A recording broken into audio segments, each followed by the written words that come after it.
Now, over a month ago, we got the first 6 episodes of Hailey's on it, which were all pretty good. I thoroughly enjoyed each one of them, although I did have problems, which, if never tended to, could have ruined my whole enjoyment of the show. And now we have episodes 7 to 11, a bunch of new ones, and we have a lot to talk about, and my perspective on the show as a whole has changed completely. But the first of these episodes, the 7th, I'm just going to be honest with you, it was horrible. Probably the worst of the show so far. Definitely the worst of the show so far. Hopefully the worst ever in the show. I don't want to review the show episode by episode, but these two they just about had me ready to quit the show. They weren't bad. In fact, if they were, I may have enjoyed them a bit more than what we had. No, they were just plainly bland, uninspired, and made me feel nothing for the 24 minutes I spent watching them. They had basic plots, which most episodes do, but they had bad twists while also having great concepts. One was about Hailey trying to fix a lighthouse her grandfather screwed up, which that sounds so fun, and the other was about her breakdancing. Again, that should have been cool. These should have been so enjoyable, yet they just exist. It took me about 3 minutes just to remember the plot of the second part because they're just so forgettable. I almost never skip episodes on TV, but on rewatch, this adds so little to the story, and it makes me just want to stop watching. So, when I rewatch, it will be skipped.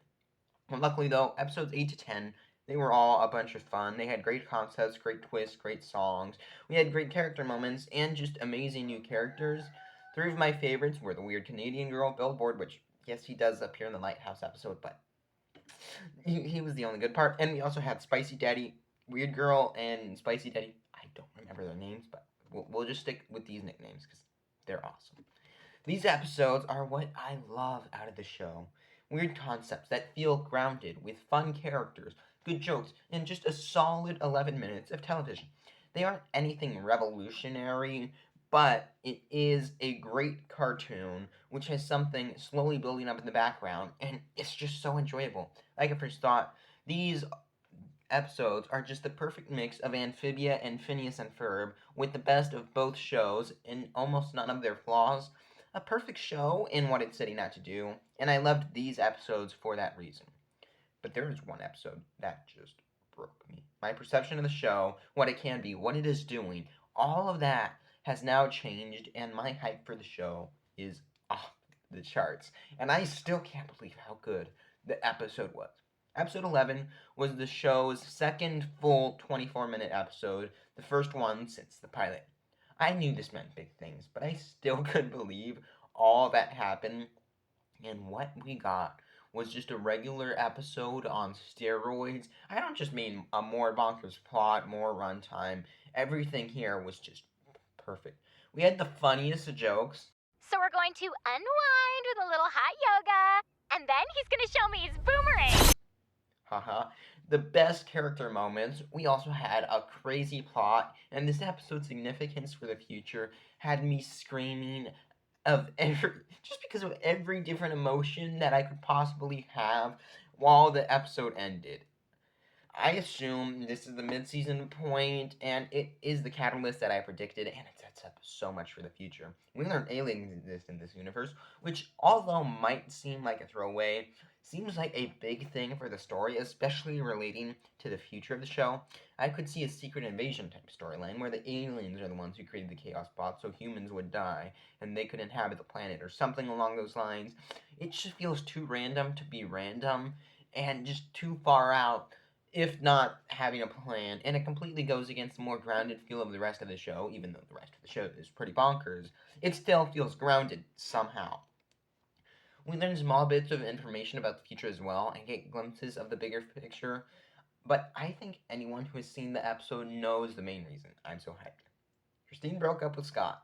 The biggest hurdle to solving Hailey's list since the first episode was Christine, and now that is out of the way. We've had a bunch of previous episodes making Hailey more confident to ask him out, or at the very least kiss him, but the previous episode set up something which, if happens, will just be crazy, but in all the right ways. Scott's sister was revealed to be lesbian, or maybe bi, we don't know, and she has a crush on Hailey. So, now that we have this possible love triangle, which instead of being annoying, could be really interesting. Now, the list says kiss Scott. Doesn't say anything about dating or getting married or anything long term, but only one action. It would be interesting if the writers explored Hailey as bisexual, though that just might be my inner Owl House fan speaking. But no matter how they explore the arc, it exists, and I really hope they just explore it in any way. And I am giddy to see what the writers choose and how they want to explore the idea because it has so much potential and, if handled well, could make the show into the next Owl House as far as popularity goes, and that viewership could skyrocket. Another part of this episode, which I enjoyed seeing, was the plan for the Chaos Boss. Throughout these recent episodes, we have seen more and more of them, and we have had the characters starting to ponder who created the Chaos Boss. I mentioned the aliens. I also mentioned in the previous video that I believe the list is only the beginning of the show, and going forward, the show's going to get bigger, specifically in Season 2, and Season 1, she completes her list, maybe, and then it'll end with, like, some final battle between Hailey and the creator of the Chaos Bots, where she's learning everything she learned, like her cheerleading moves, or playing a ukulele, or whatever. That will help her somehow defeat the villain. But there doesn't seem to be any evidence at all, although I do have a jokey idea that it would be Becker as to who the creator of the Chaos Bots is. But for Becker, it'd only be if Hailey didn't go out with her, though. I have a ton of evidence I'm just thinking of that could disprove it, but that would be fun. But going back to episodes 8 through 10 for a little bit longer, the show is finally finding its footing. Characters are being fleshed out more. We have more recurring locations. We have multi-episode gags. One of the episodes was almost even just a two-parter, where the first and second half were only minutes apart in universe. The writers are doing great work, and if they're only starting to get comfortable in the show, then the quality is still only uphill from here. One final thing, the show, especially with these more recent episodes, it's still become so personal to me, which I know it's not made for me, but it feels like it is, for one.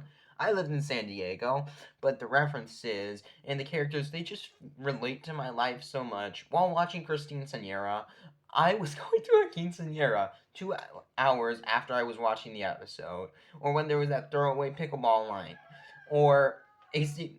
He feels like a younger version of me. I'm sorry to say. But it just feels so personal to me, and that's another reason I just love this show to death.